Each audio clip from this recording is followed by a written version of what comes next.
I'll start speaking with TNT Sports, drawing parallels, Hugo Ekitike and Romario, which is big words, Jace, at least for that goal, he said anyway. The younger audience will be going, who? Romario? Wow, he's showing his age there. I'd be more inclined to think Fernando Torres. I don't think he's seen it. But if he has a look at that Fernando Torres goal, they're practically identical. It was, it took it well. But Romario was he was a player. Did you play against him? Wasn't bad. Did you play against him? Can't remember. Brazil? 4-3, I think. Anyway. What? Newcastle? He didn't play. Talk about you said you felt for Nick Pope at times tonight. There was a keeper, if you've got Hugo Ekitike running at you. I mean, what frightens you about his game the most? And well, if I can bring up an analogy or an anecdote which is quite apt, Michael Owen. Yeah. When he was playing for Newcastle, he came through one-on-one. I positioned myself right, and he toe punted it past me, low, and it went in. And I thought, what are you doing? Because you're not supposed to toe punt the ball. It's kind of, you're not expecting it. I don't do it in training. And for Nick, he's come up against someone who's scoring Fernando Torres-esque goals. I mean, Nick Pope will know Fernando Torres probably personally at some level, but unless someone's doing it against you regularly in training, you're just not going to pick up all the cues. The goal, Ibu's goal as well. I mean, forget the fact that Nick sort of dropped it in the first place. There's a bit where it's coming through bodies and he's desperately trying to claw it back before he goes over the line. Sometimes for a goalie, it's better not to even try. Yeah, I mean, everyone says you've got to go for everything, and I get that. But when you try and you don't get it, you just feel for them. I feel you. Go on. You look like you're going to say something. You look ponderous there. No, he's got a bit of everything. I've got a bit of a soft spot for him because of what happened at the beginning of the season. Listen, he's brought in very expensive. He's come here expecting to play with high expectation from what he'd done at previous clubs. And then all of a sudden, Liverpool go and spend all 120 million on Alexander Isak, and he must be thinking, well, are we both going to play, or am I going to, be sitting on the bench playing second fiddle to a player who's just been bought for 125 million? And I really liked his attitude, because I think Liverpool were waiting to get Isak in. When they did, Ekitike was taking out the team. I think he found it really quite difficult to deal with, but his attitude was really good. When he was coming on as sub, he was a threat. He was putting himself about, wasn't going in for him, but he was a handful, and the crowd kind of responded to that a little bit. And then listen, down to the unfortunate incident with Isak where he gets injured, he then becomes number one, and it's kind of like he's not looking over his shoulder anymore at Isak, and he's kind of flourished for that. It's kind of like, well, I'm the number one, I'm going to get picked, and I'm going to, work my way into the game. And now he's, his goal scoring tally is fantastic, and he's a threat. I mean, listening to Arne's interview there was an interesting part where he said he's getting fitter. And I think that's another thing that people don't necessarily realise. I mean, you see a lot of injuries in football. It's not about that. It's about the ability to be able to recover during the game and still put out near enough 100%.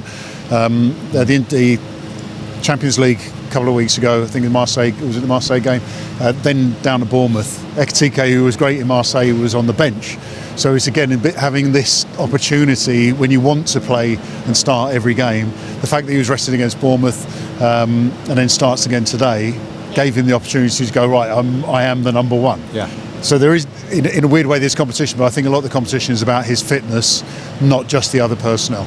OK, thanks both. We are just going to bring you up to date as to what has happened across the rest of the Premier League today. Of course, we were the evening kick-off, but a few games took place earlier on in the afternoon. We'll start down at the Amex. Beto with a 97th minute equaliser for Everton to bring a point back home to Merseyside. 1-1 that one finished with Brighton. Arsenal, who looked like it would be a reasonably tricky fixture for them at Ellen Road, but not to be in the end. 4-0 they beat Leeds United. Very comfortable for the leaders, although a bit of a blot on the copybook. Bukayo Saka injured in the warm-up ahead of that game. It finished at Molineux. Wolves 0, Bournemouth 2 in the 5:30, a very lively game at Stamford Bridge. Chelsea leaving it late after being 2-0 down at half-time to West Ham. They came back to win at 3-2. We of course know what happened here at Anfield. 4-1 to the Reds over Newcastle. Having a look at tomorrow's fixtures quickly. Aston Villa host Brentford. It's Manchester United against Fulham. Nottingham Forest host Crystal Palace. Tottenham play Manchester City. And the Monday night game is Sunderland against Burnley. So what does all that mean for the top of the Premier League table then? Well, tonight it looks like this. Of course, Arsenal, with that 4-0 win over Leeds, extend their lead at the top, but Liverpool leapfrog Manchester United, going up to 5th, and crucially that cuts the gap to Chelsea to just the 1 point as well. Everton move up to 8th in the Premier League table with that draw down at Brighton. The bottom of the top flight looks like this. Bournemouth, the only movers in the bottom half of the table. They go up to 12th, and Forest, relieved West Ham have not made up any ground on them, down at the bottom. Just in terms of what that means, Jace, it was so crucial, knowing that Chelsea result, that Liverpool didn't let them put any more daylight between those two teams. Yeah, I think the bigger picture, you're looking at a 10-point gap between Liverpool and Villa, sitting in 3rd in the Premier League, and that leaves 1 place for Champions League. We know how important that is for this club to be competing in, what it does for finances and attracting players and building and growing. It's imperative that you're in them 4 positions, and with only 1 being available, Chelsea go and win today. They're creating this little bit of momentum. You've got United hot on your heels, other teams, it's all congested behind Liverpool. It was important they took 3 points. I was going to say, because naturally you look at the teams in front of you, but also when you're looking over your shoulder, David, it's so congested. There's so many teams that are in the fight in that pack. It's starting to separate a little bit, like we said before the show. Had Newcastle won, they would have gone above Liverpool on goal. I think a goal difference or something like that. But that win gives, I say, breathing space. Sounds like you're comfortable. It's not about that. It's given a little bit more space with a few of the teams. However, and again, thinking of the players in the change room, what's happening, because you can't help yourself. What's happening at Stamford Bridge, knowing that West Ham were 2-0 up at 1 point, and then all of a sudden, 97 minutes, Fernandez scores a winner. It's kind of like, all right, we've got a job to do. You've then got to make another mental adjustment. The idea that players don't know what's going on elsewhere, I think, it's not true. You do, look. Yeah. Yeah.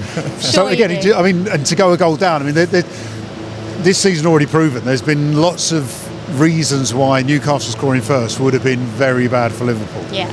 But for them to come back and win 4-1, superb. Job well done. It's a big night, isn't it? Speaking of breathing space, we now have just over a week before the next game, which of course is Manchester. A whole week. Sure they can't fit in a friendly. Oh, they might try. You never know. But Manchester City, of course, is the next one. They don't have a full week because they play Newcastle in the second leg of the League Cup semi-final. So, Jace, in terms of having a full week on the training ground with the players, it's a luxury the boss doesn't get very often. What will he be looking to do to make the most of that this week? You're right, it's a welcome relief. I think Champions League, we mentioned, is 6 weeks away before we get going.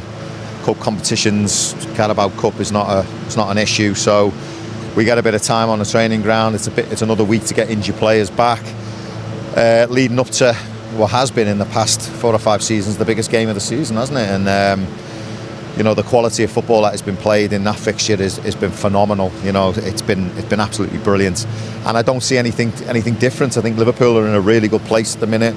As Arna said, scored 10, conceded 1. There's no better way to go into that fixture, and they've got their problems. There's a bit of inconsistency with City, so it's geared up to be a really, really good game. They have been inconsistent. So many teams in the Premier League, David, this season would say the same. But when you look at them in terms of the Champions League, like Liverpool, they go through. They finished 8th, so no need for a playoff. Beat Galatasaray midweek. Courtesy of Trubin's header, But when you look at the previous week, they're beaten by Bodo Glimt in Norway. They had a very painful loss to United in the Manchester derby as well. It's been a tricky season for them too. It has, and Erling Haaland I know he scored against Galatasaray, but his sort of run of form of the last sort of 10 games hasn't been anywhere near the standards or the level, shall I say, that he's had before. Just going back to what Arne Slot, I don't know what he's going to do, but there's part of me that I hope he says, come in tomorrow for a warm down and have Monday off.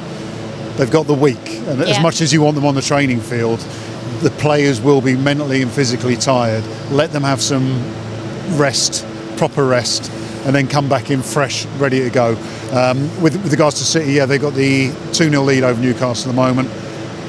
They could put that game to bed quite early. It's at the Etihad. There's a part where their players might be rested as well. So going into, not obviously with days off, but they'll be rested with the commitment to the matches, where they'll be ready to go for the weekend. It promises to be another cracker, doesn't it? Yeah.